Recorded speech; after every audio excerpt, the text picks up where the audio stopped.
Jiu-Jitsu is very much a grappling art, so it looks like wrestling. So if you're familiar with wrestling, it looks a lot like that, especially when both the combatants are standing up. It's usually one-on-one, and then the approach is very much the same. You're going to be apart, and then the idea of grappling is to get together, to clinch with your opponent and then somehow take him to the ground. And then some styles like Greco-Roman are meant just to throw down and then hold to the pin, but then there are styles like Judo, which is also Olympic sport grappling. There are chokes and then submissions. You put pressure on the neck or the arm or the leg to make the person submit. It's easy to see where you are. Some people have said these are the most honest arts because there's no lying.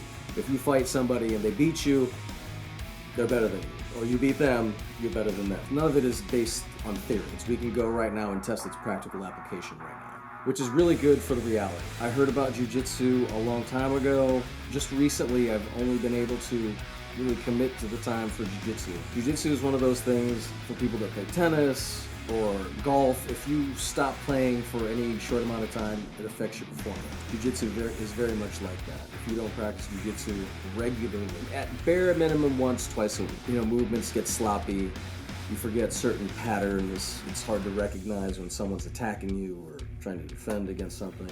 With anything, the repetitions and practice, they help. There's an idea in wine where you want to make your vines stress a little, and it means this. So you don't want them to be a little bit lazy. So if you water your plant all the time, the root system will go shallow and wide, which sounds good, but in a downpour, it'll drown out your vines, and then in a heat, it'll dry up your vines. You want your vines to dig deep, and then so it can withstand extra water or very little water. And with that, you have to stress your vines out a little bit, like people. And this is how wine is like Jiu-Jitsu. You're always being stressed out in Jiu-Jitsu. Every day is, you're tapping out or you're trying to tap somebody out. It's very stressful. Think about your friends. Your best friends are probably people that have had a little bit of stress in their life. Same with wine. You make the wine stress a little bit. The wines are always going to be more flavorful because they're digging into the aquifer. They're digging deeper for the minerals for their sustenance. And yeah, makes for a very more powerful and memorable wine.